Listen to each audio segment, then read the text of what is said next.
আসসালামু আলাইকুম ওয়া রাহমাতুল্লাহ। প্রিয় দর্শক, ভিডিও শুরুতে আপনারা যে ক্লিপের খণ্ডিত অংশ দেখলেন, অনেক দুঃখজনক, বলার ভাষা নেই। একবার চিন্তা করুন, আল্লাহ সুবহানাহু ওয়া তাআলা আপনাকে আমাকে এর চাইতে কত ভালো রেখেছে। আমরা কি সেই শুকরিয়া আল্লাহর আদায় করি? বন্যার পানিতে ভেসে গেল তারা। এই ভিডিও ক্লিপটি আপনাদেরকে আমি দেখাচ্ছি। আল্লাহ রাব্বুল আলামিন কোরআনে সূরা মুমিনের 60 নম্বর আয়াতে বলেছেন, উদউনি আস্তাজিব লাকুম, তোমরা আমার কাছে দোয়া করো, আমি নিশ্চয়ই তোমাদের দোয়া কবুল করব। আল্লাহ সুবহানাহু ওয়া তাআলা অনেক দয়াবান, অনেক মহান। তিনি দয়ার সাগর।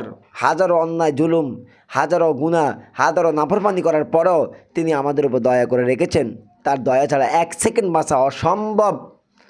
এই যে বন্যার এই কবলিত এই দৃশ্যগুলি, আফসোস, এখানে তাকালে আমাদের মনে হয় তাদের তুলনায় আমরা কত ভালো আছি, কিন্তু আমরা কি এটা চিন্তা করি? কখনো চিন্তা করি না। আমরা শুধু নিজেদের অভিযোগগুলি আমরা সবসময় দিই যে অভাবে আছি, সমস্যা আছি, এ আছি, সে আছি। কিন্তু এই যে বাইরা সর্বত্র হারিয়ে একেবারে নিঃস্ব। প্রিয় দর্শক, এরকম হাজারো মানুষ আছে, তাদের বুক ফেটে যা, কিন্তু মুখে বলতে পারে না। বন্যা কবলিত এই সিলেট, সুনামগঞ্জ, ওই অঞ্চলগুলি মানুষের দুবার তাদের বন্যা হয়েছে। এই দুইবারে তাদের ঘর বাড়ি, তাদের সম্পদ, তাদের সব কিছু এলোমেলো হয়ে গেছে। প্রিয় দর্শক, চলুন এই ভিডিও ক্লিপটি একটু দেখি। আসলে বন্যা কবলিতে মানুষদের কষ্ট কাকে বলে, চলুন আমরা দেখে আসি। ভিডিওটি দেখানোর আগে একটা অনুরোধ, যারা আমার চ্যানেলটি সাবস্ক্রাইব করেন না, প্রিয় ভাই আমার চ্যানেলটি সাবস্ক্রাইব করুন।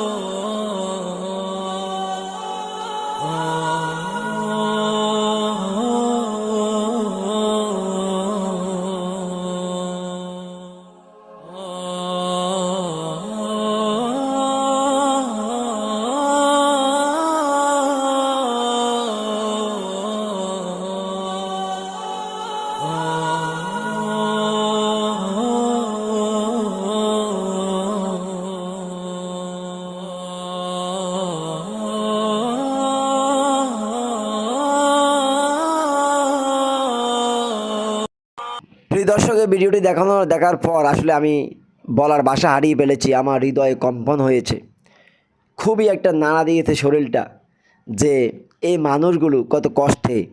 দেখলেন তো, তাদের দোকানপাট, তাদের বিভিন্ন সম্পদ সব কিছু পানির তলে চলে গেছে। তারা মাথা হাত দিয়ে বসে আছে।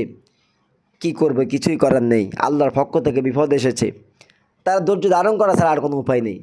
আমি শুধু আপনাদেরকে এই মেসেজটা দিচ্ছি যে আসলে তাদের তুলনায় আমরা সকলে নিজের নিজের স্থানটা চিন্তা করি। যদি আজকে তাদের জায়গায় আমরা থাকতাম, তাহলে আল্লাহ আমাদেরকে কত ভালো রেখেছে।